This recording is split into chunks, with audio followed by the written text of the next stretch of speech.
Baik, sahabat-sahabatku yang saya cintai, insyaallah hari ini kita akan melanjutkan kembali tentang kitab, di mana kitab ini adalah Umdatul Mar'ah, dan kita akan masuk hadis yang ke-15. Saya bacakan dulu hadisnya. Nasta'inu billah. An Abil Malih qala dakhala niswatun min ahli Syam ala Aisyah radhiyallahu anha faqalat mimman antunna qulna min ahli Syam qalat la'allakunna min al-qurati allati tadkhulu nisa'uha al-hammamat qulna na'am قالت أما إني سمعت رسول الله صلى الله عليه وسلم يقول ما من امرأة تخلع ثيابها في غير بيتها إلا هتكت ما بينها وبين الله تعالى.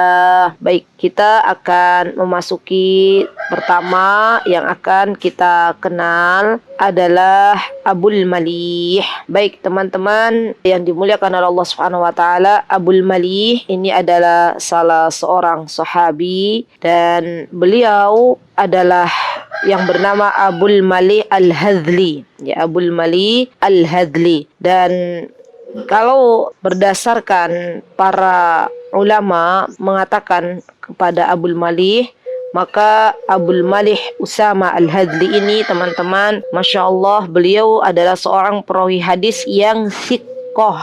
Lihat, subhanallah ya. Jadi beliau diberikan gelar orang yang thiqah. Dan kita kemarin sudah belajar apa itu thiqah dan apa itu para perawi yang dia mudallis misalnya. Nah, Abul Malih ini teman-teman adalah kunyahnya beliau. Namanya beliau adalah Amir bin Usamah bin Amir bin Al-Aqshar. Jadi beliau bernama Amir dan kunyahnya adalah Abul Malih. Ya, sepertinya kita belum banyak mengetahui tentang beliau, ya tidak seperti ketika kita mengetahui Abu Hurairah atau mengetahui para sahabat-sahabat yang lain. Dan alhamdulillah hari ini Allah berikan rizki kepada kita bisa belajar dan tahu bahwa salah satu sahabat Rasulullah SAW ada yang bernama Abul Malih dan nama beliau adalah Amir bin Usamah. Sukunya, nasabnya Al-Hadli, ya. Dan beliau ratabal hadis, maksudnya kalau dalam hadisnya beliau itu adalah perawi hadis yang thiqah, subhanallah. Dan ini penting ya teman-teman. Ketika misalnya kita tahu bahwa Abul Malih ini adalah thiqah, maka kita mempercayainya apa yang dibawa oleh beliau ketika beliau merawikan sebuah hadis, maka kita pun harus percaya karena beliau sudah mendapatkan gelar thiqah.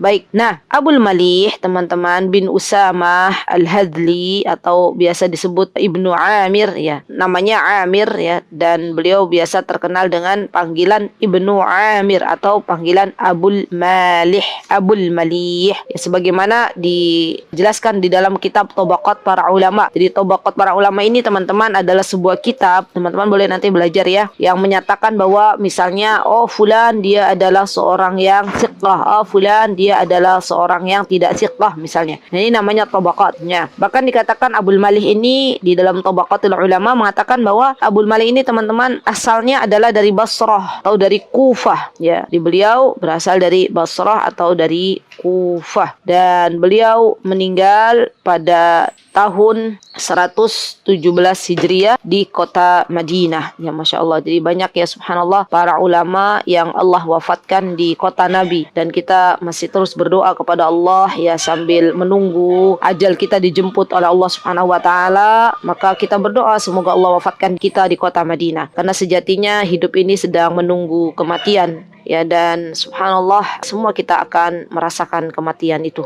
Baik, setelah kita tahu siapa Abul Malih, maka kita pun akan melanjutkan hadis yang dibawakan oleh Abul Malih. Beliau berkata, qala dakhala niswatun. Niswatun itu adalah para wanita. Ya, jadi bukan satu wanita tetapi lebih dari satu wanita. Berarti lebih dari dua jamak, ya. Mereka para wanita atau lebih dari dua jamak wanita niswah itu mereka dari ahli Syam, ya. Jadi ada sekelompok wanita yang mana mereka menjumpai Nabi kita Muhammad sallallahu alaihi wasallam, dan mereka pun berjumpa dengan ibunda kita yaitu ibunda Aisyah radhiyallahu anha, dan beliau Masya Allah tabarakar rahman ya, berasal dari negeri Syam ya, di mana negeri Syam ini teman-teman adalah negeri yang Allah berikan keberkahan ya, subhanallah. Jadi subhanallah, kalau kita ada kesempatan teman-teman, boleh kita itu belajar tentang apa itu Syam ya, dan subhanallah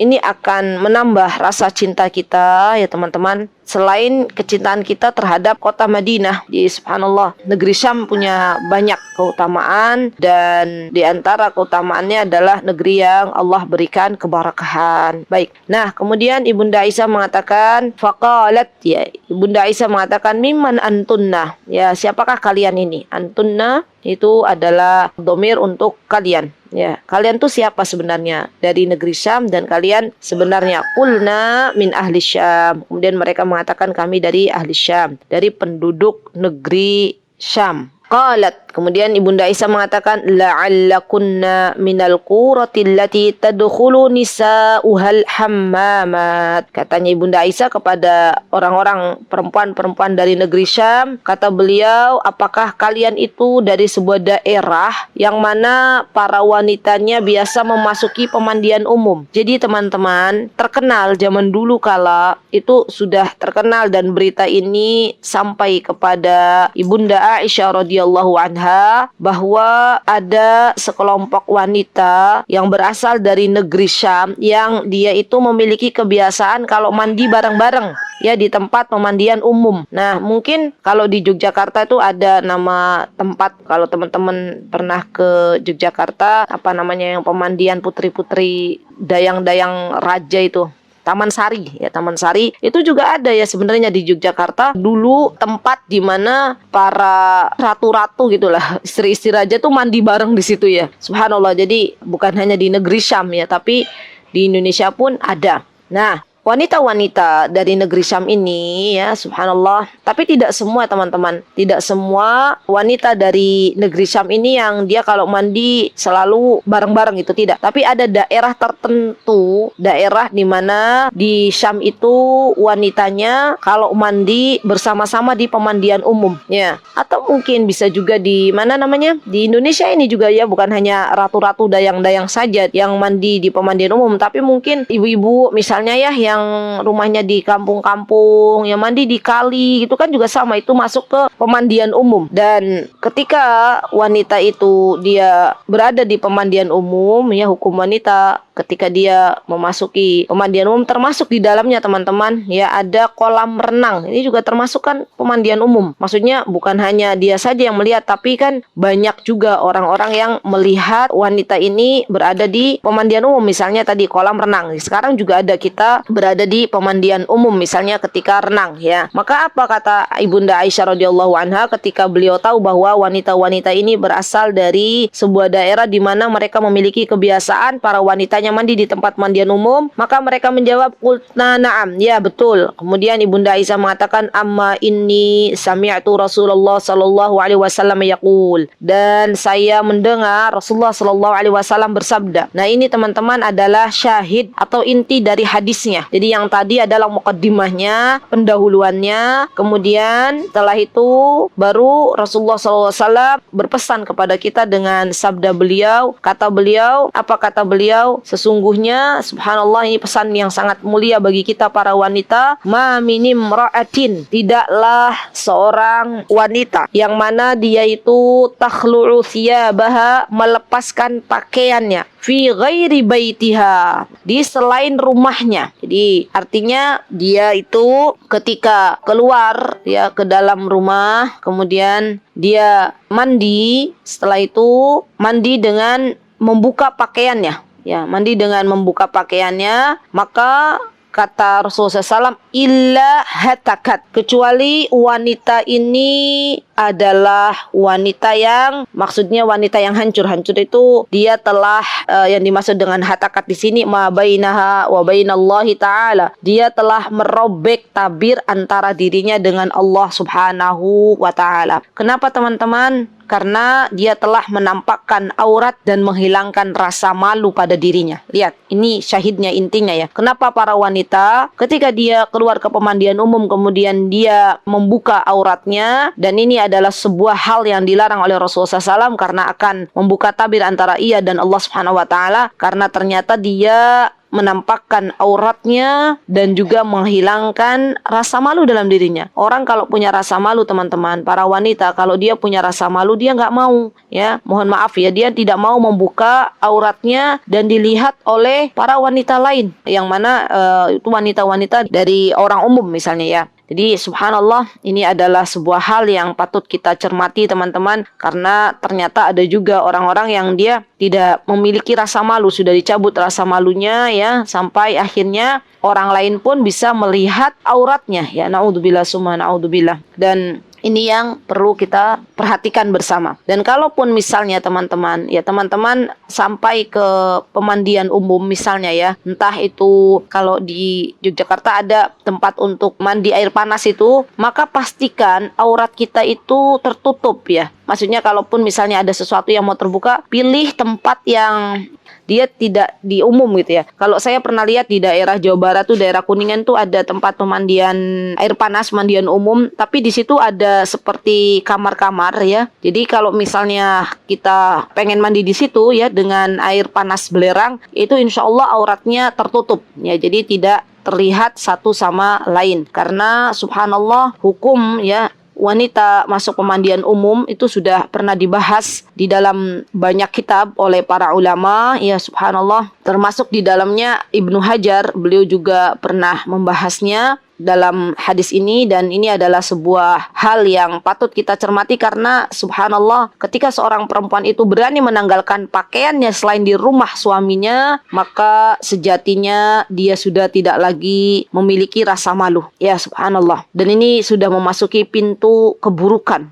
ya, keburukan membiarkan terjerumus dalam perbuatan yang dibenci oleh Allah Subhanahu wa taala. Masya Allah. Dan kita tahu teman-teman, subhanallah, ketika Rasulullah SAW mengatakan ayyuma ra'atin imamin imra'atin, imra'ah di sini adalah kata nakirah ya, dimana bukan secara wanita siapapun ya, baik itu perempuan yang muda, perempuan yang tua, perempuan yang cantik, perempuan yang jelek ya, misalnya perempuan yang tidak cantik itu kalau dia melepaskan pakaian selain di rumah suaminya misalnya, berarti ia telah mengoyak tabir antara ia dan Allah Subhanahu wa taala ya. Jadi hati-hati teman-teman, kalau kita mau keluar rumah ya, maka kita harus benar-benar melihat tentang baju yang kita kenakan ya, dan kita pun harus berhias dengan rasa malu, karena sejatinya rasa malu itu akan menahan kita dari berbuat sebuah keburukan ya, masya Allah. Dan subhanallah,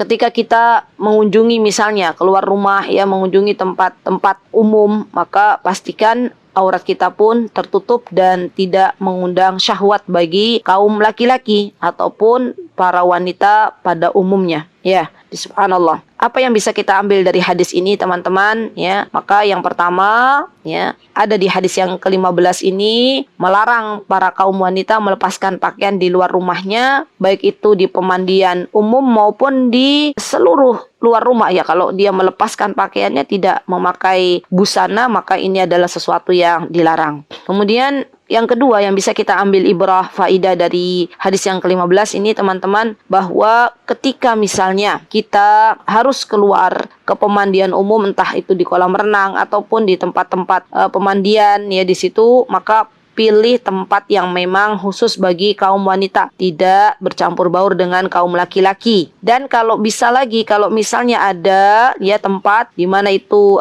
privat, misalnya tempat untuk wanita sendiri dengan sebuah kamar yang itu akan menjaga aurat kita, maka pilihlah tempat tersebut ya, masya Allah.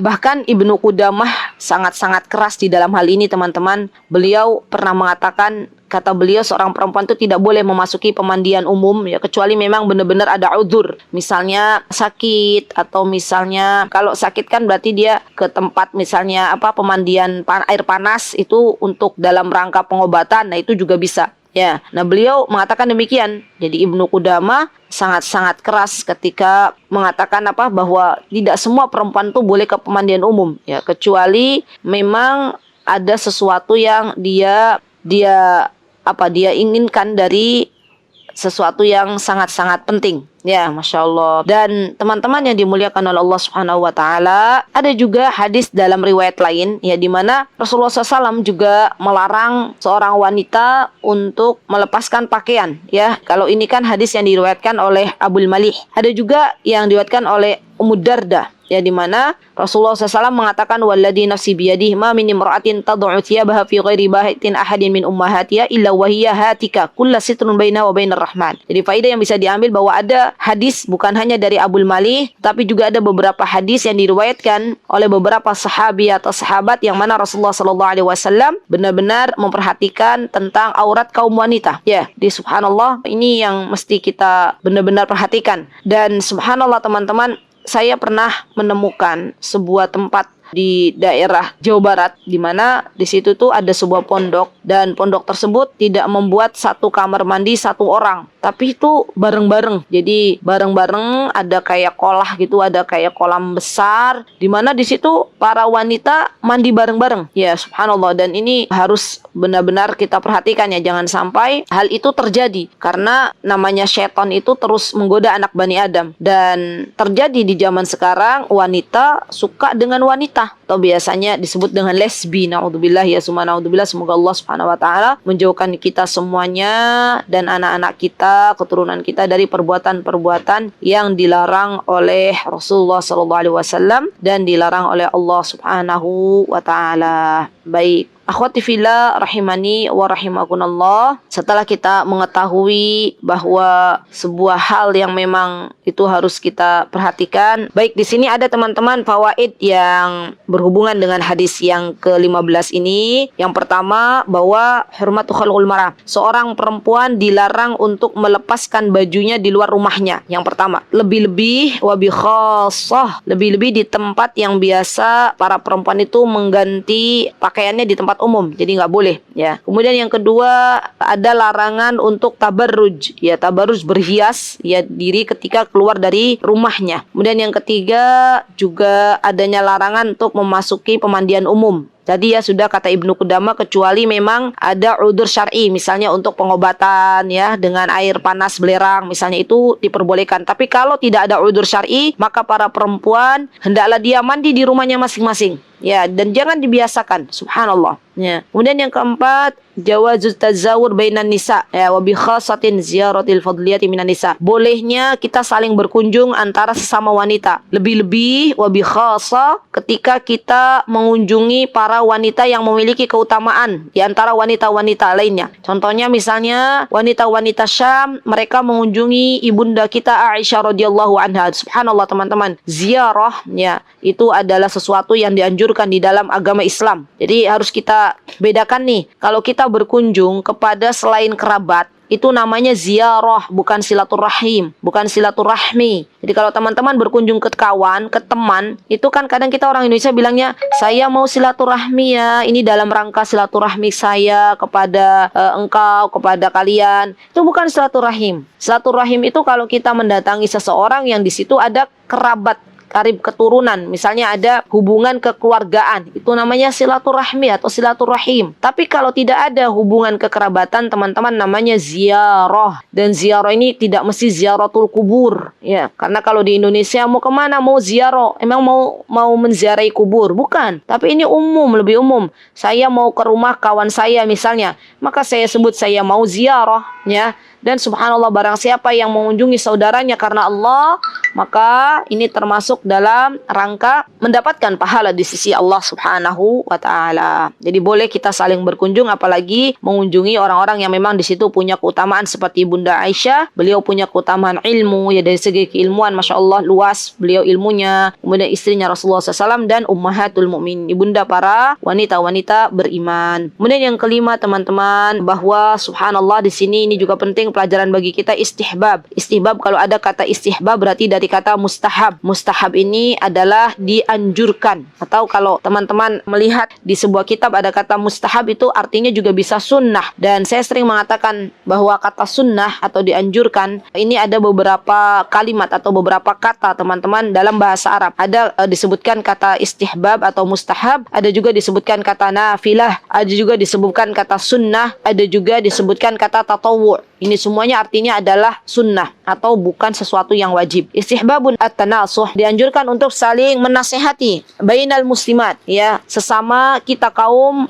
wanita-wanita yang muslimah. Jadi subhanallah, ketika teman-teman berziarah ya kepada kawan-kawan, maka jangan lupa untuk saling menasehati. Subhanallah. Dan ini adalah sebuah kebiasaan yang baik. Nasihat itu adalah seperti obat bagi orang yang sakit, teman-teman. Ketika kita diberikan nasihat, maka hendaklah kita mengucapkan rasa terima kasih kita kepada orang yang menasehati kita. Karena ketika orang tersebut menasehati kita, artinya dia peduli kepada kita. Dia sayang kepada kita. Kalau tidak sayang, kalau nggak peduli, tidak mungkin mereka memberikan nasihat kepada kita. Ya subhanallah. Dan ini yang harus diperhatikan dalam kehidupan kita. Terkadang subhanallah teman-teman, kita itu salah memahami nasihat orang lain kepada kita. Ya, kita terkadang ya membenci orang-orang yang memberikan nasihat kepada kita. Padahal para ulama zaman dahulu mereka sangat-sangat menghargai sebuah nasihat. Bahkan mereka mau membayar ya untuk orang-orang yang memberikan nasihat kepadanya. Berapa yang harus saya bayar kepadamu karena engkau telah memberikan nasihat kepadaku, Masya Allah. Kemudian yang keenam, tahdhirul mar'ah akhwatiyah minal munkarati syai'ah fil mujtama'at. Ya, ini juga ada bahwa seorang wanita hendaklah saling mengingatkan sesama wanita lainnya dari perbuatan-perbuatan yang mungkar, dari perbuatan-perbuatan yang dilarang, ya. Yang mana perbuatan tersebut telah syai'ah. Syai'ah itu telah menyebar luas fil mujtama'at, dari di kalangan para masyarakat. Ya subhanallah. Jadi ini juga penting nih teman-teman, bahwa ketika kita melihat sebuah kemungkaran, di mana kemungkaran itu sudah umum, misalnya sudah menjadi kebiasaan dalam sebuah masyarakat, dan kita tahu itu adalah sebuah kemungkaran, itu adalah hal yang tidak dianjurkan oleh Rasulullah SAW, atau mungkin hal yang dilarang oleh Allah dan Rasulnya, maka wajib bagi kita untuk beramar ma'ruf nahi mungkar. Dan amar ma'ruf nahi mungkar juga punya dhawabit, punya adab-adabnya, punya kaidah-kaidahnya, tidak sembrono, tidak sembarangan dalam beramar ma'ruf nahi mungkar. Ya Masya Allah. Dan ini harus kita pelajari. Jadi jangan sampai teman-teman kita mau beramar ma'ruf nahi mungkar, cara kita salah, ya kemudian akhirnya mereka tidak mau menerima nasihat kita. Mereka tidak mau istilahnya mendengarkan apa yang kita katakan kepada mereka. Karena kita yang belum mengilmui bagaimana beramar ma'ruf nahi mungkar. Jadi subhanallah, ini banyak ya kasus-kasus di mana seorang da'i atau seorang da'iyah yang mana mereka itu beramar ma'ruf nahi mungkar di masyarakatnya ternyata ditolak oleh masyarakat. Bukan karena isinya, tapi karena salah dalam menyampaikan. Ya subhanallah. Dan ini juga perlu kita pelajari, bagaimana cara menyampaikan amar ma'ruf nahi mungkar di tengah-tengah masyarakat. Baik, kemudian yang ketujuh, mutaba'atul mar'atid da'iyah li ahwali nisa'il muslimin fil alam yu'inuha ala tashihu musarihinna. Baik, jadi di sini dikatakan di dalam syarah Umdatul Mar'ah bahwa subhanallah hendaklah para wanita dia saling menasihati untuk kebaikan mereka bersama. Maksudnya ketika ada kemungkaran di dalam wanita tersebut, ketika kita mendengar ada yang menasihati, maka insya Allah dia akan diperbaiki oleh Allah Subhanahu wa taala. Ya subhanallah. Al-istidlal bin nas. Baik, nomor 8, ketika kita memberikan al-wa'ad. Al-wa'ad itu mau'idhah, nasihat, al-irsyad, ya sebuah al-irsyad itu petunjuk, ya. Ketika kita menunjukkan seseorang, menasihati seseorang, itu harus menggunakan istidlalu bin nas, menggunakan dalil. Jadi bukan dengan hawa nafsu kita, tapi kita benar-benar berilmu terlebih dahulu. Ya subhanallah. Seperti Ibunda Aisyah ketika beliau mengatakan, memberikan nasihat kepada wanita-wanita Syam, ya, orang-orang Syam ini, beliau mengatakan, amma inni sami'tu Rasulullah sallallahu alaihi wasallam yaqul, ya kata beliau, sesungguhnya saya mendengar Rasulullah sallallahu alaihi wasallam bersabda. Berarti Ibunda Aisyah beliau berilmu terlebih dahulu sebelum memberikan nasihat kepada saudara-saudara wanita lainnya dari kalangan Ahlus Syam, dari kalangan orang-orang yang berasal dari Syam. Dan ini adalah sebuah nasihat untuk diri saya terutama dan untuk teman-teman semuanya. Ketika kita ingin memberikan mau'idhah, memberikan sebuah ujangan nasihat, maka hendaklah kita berilmu terlebih dahulu dan berikan dengan dalil-dalil yang terdapat di dalam Al-Quran maupun dalam hadis-hadis yang sahih. Baik, kemudian yang kesembilan, intishar wasail taswir wa tajassus 'ala an-nas al-yawm yaj'alul mar'ata ta'khudhu hidruha min al-amakin allati turdaha fala takhlat thiyaba wa la takshaf sitra. Baik, di mana di hari ini teman-teman, subhanallah banyaknya subhanallah media sosial ya, banyaknya subhanallah wasail taswir, maksudnya alat-alat untuk bisa memfoto. Kemudian kita berhati-hati ya ketika kita membuka baju di tempat umum. Jadi subhanallah teman-teman, ini nasihat yang penting bagi kita ya. Jangan sampai ketika misalnya kita membuka di tempat umum kemudian ada CCTV gitu loh, dan ditakutkan kalau kita membuka baju di tempat umum kemudian atau membuka aurat kita di tempat umum, di situ ada CCTV kemudian disebarluaskan oleh orang-orang yang tidak bertanggung jawab. Kadang kan ada ya subhanallah ya, kita tidak tahu orang-orang yang memang dia ingin merusak gitu ya. Jadi saya tuh pernah mendengar ada, insya Allah ini mudah-mudahan tidak terjadi pada diri kita. Jadi ada orang-orang yang memang sengaja memasang CCTV di tempat-tempat kamar mandi misalnya ya, yang mana di situ para wanita atau kaum laki-laki membuka auratnya ya, dan itu memasangnya dengan sembunyi-sembunyi ya subhanallah. Jadi hati-hati tetap ya, kita berlindung kepada Allah Subhanahu wa taala, memohon agar Allah menjaga aurat kita dimanapun kita berada ya, baik kita ketika masih hidup ataupun ketika kita sudah wafat ya. Allahumma astur aurati wa amin rawati ya Allahumma ihfadni min baini aidina wa min khalfina wa an yaminina wa an shimalina wa min fawqina. Ini adalah doa yang biasa kita baca di pagi hari dan petang ya. Kita memohon kepada Allah agar Allah menjaga aurat kita dan kita akan diberikan petunjuk oleh Allah Subhanahu wa taala, zat yang maha memberikan petunjuk, yaitu Al-Hadi. Baik, kemudian saudariku yang dimuliakan oleh Allah ya, setelah kita tahu bahwa kita hendaklah menjaga diri kita baik-baik, di antaranya yang perlu kita lakukan ya ketika kita keluar rumah, ketika harus keluar rumah, pada dasarnya aslinya itu kita itu di dalam rumah teman-teman, tapi kalaupun harus keluar rumah maka perhatikan baju kita. Nah, di sini ada aturan dari Rasulullah SAW bahwa bagi seorang wanita ketika dia keluar dari rumah maka hendaklah dia memakai baju atau menutup auratnya. Dan ini pelajaran penting juga bagi kita, apa yang harus kita kenakan sebagai kaum wanita. Dikatakan oleh Ummu Walad Ibrahim bin Abdurrahman bin Auf ya, Ummu Walad ini adalah maksudnya teman-teman di hadis yang ke-16 adalah ibu dari budak. Gini maksudnya. Jadi Abdurrahman bin Auf ini punya anak namanya Ibrahim ya. Ibrahim ini anaknya Abdurrahman bin Auf. Abdurrahman bin Auf, Ibrahim putra dari Abdurrahman bin Auf punya budak, dan budaknya itu melahirkan seorang anak. Ini namanya Ummu Walad. Kalau di dalam Islam disebut Ummu Walad, itu adalah seorang budak yang melahirkan anak dari tuannya. Ini namanya Ummu Walad. An ummi waladin Ibrahim bin Abdurrahman bin Auf annaha sa'alat Umma Salamah zaujan Nabi sallallahu alaihi wasallam faqalat inni imra'atun utilu dhaili wa amshi fil makanil qadir faqalat Ummu Salamah qala Rasulullah sallallahu alaihi wasallam yutahhiru ma ba'dah. Dalam hadis ini teman-teman dijelaskan bahwa ketika seorang wanita dia memakai baju di mana baju tersebut sampai panjang gitu loh. Nah, itu bagaimana cara membersihkannya? Karena subhanallah kadang ya subhanallah orang yang belum tahu ilmunya ketika melihat saudaranya seorang wanita dia itu memakai baju yang panjang, dia akan nyinyir, dia akan berkata, itu kan nanti gimana ya buat sholat, itu kan najis, itu kan bajunya terkena sesuatu yang najis dan sesuatu tersebut tidak boleh sholat ya. Terus akan bilang seperti itu. Padahal ternyata ini ada dari Rasulullah SAW di mana waktu itu Ummu Walad ya, yaitu budaknya Ibrahim bin Abdurrahman bin Auf, di mana beliau bertanya kepada Ummu Salamah. Ya, Ummu Salamah itu teman-teman istrinya Rasulullah SAW. Ya, kalau saya tanya ketika kajian offline, siapa ibu-ibu Ummu Salamah? Mesti mereka menjawab istrinya Abu Salamah. Betul. Ya, Ummu Salamah nggak mungkin istrinya Abu Sa'ad. Ya, karena Ummu Salamah biasanya pasangannya Abu Salamah. Dulu Ummu Salamah itu betul adalah istrinya Abu Salamah. Kemudian beliau juga punya kehidupan yang sangat romantis dengan Abu Salamah, dan Abu Salamah dipanggil duluan oleh Allah Subhanahu wa taala, dan ketika Abu Salamah meninggal, Ummu Salamah mengatakan inna lillahi wa inna ilaihi raji'un. Allahumma ajirni fi musibati wa akhluf li khairan minha wa akhluf li khairan min. Kata Ummu Salamah, ya Allah, saya berharap dari musibah ya ditinggal oleh Abu Salamah, engkau akan menggantikan Abu Salamah, menggantikan orang yang lebih baik dari Abu Salamah. Waktu itu teman-teman, Ummu Salamah itu bahasanya batin gitu dalam dirinya. Siapa sekiranya orang yang lebih baik dari Abu Salamah? Ya subhanallah, tapi ternyata Allah berikan ganti orang yang memang terbaik dari Abu Salamah, yaitu Rasulullah Shallallahu Alaihi Wasallam. Maka jadilah Ummu Salamah ummahatul mu'minin, ya, istri Rasulullah SAW, ibunda para kita orang-orang beriman. Maka Ummu Salamah juga banyak meriwayatkan hadis karena beliau juga terkenal dengan kecerdasan beliau. Apa kata beliau? Inni imra'atun utilu zaili. Ya, maka beliau berkata, sesungguhnya aku itu termasuk orang yang kalau memakai baju memanjangkan ujung pakaianku. Ya, jadi dipanjangkan ujungnya.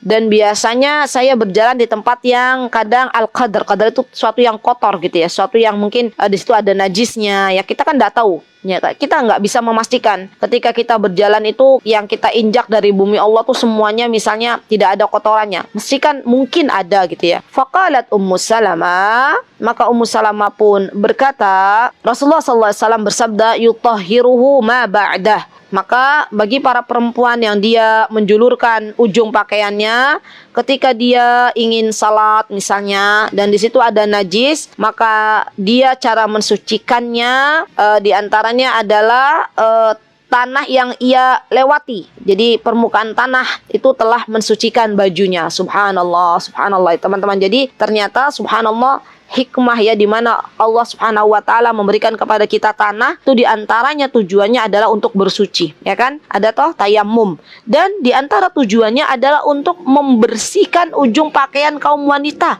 Ya subhanallah. Jadi subhanallah, yang paling terpenting ini aja teman-teman. Jadi kalau kita misalnya memakai pakaian ya menutup aurat, dan pastikan kalau misalnya kita memakai pakaian, kalau memang itu aman ya, kita manjangkan pakaian dan kita bisa memakainya tanpa tersandung-sandung, enggak apa-apa. Seperti kita melihat ya kalau di teman-teman umrah ya, semoga Allah Subhanahu wa taala memudahkan teman-teman yang ada di kajian ini semuanya bisa umrah, bisa haji. Maka di sana teman-teman akan mendapati banyaknya para wanita yang memakai abaya ya. Dan abaya itu teman-teman rata-rata nyengser ke tanah, panjang gitu sampai ke tanah. Jadi dia memanjangkan pakaian itu abaya, biasanya begitu sifatnya. Jadi kalau mereka memakai pakaian yang panjang dan pakaian mereka suci, cara mensucikannya bagaimana? Ketika ada najis yang nempel, maka disucikannya dengan tanah yang mereka lewati. Ya Masya Allah. Jadi sekarang yuk mulai bijak. Kalau ada orang yang memakai baju yang panjang, para wanita jangan kita nyinyirin ya, karena mereka ternyata ketika melewati tanah berikutnya, tanah tersebut bisa mensucikan pakaian dari najis yang mungkin terkena di pakaiannya. Baik, minal fawaidil muta'alliqah bimaudu'il hadis. Di sini ada faidah yang bisa kita ambil, teman-teman. Di antaranya anna min dhawabit libasul mar'ati an yakuna tawilan bisitril qadamain. Baik, nah, ada kaidah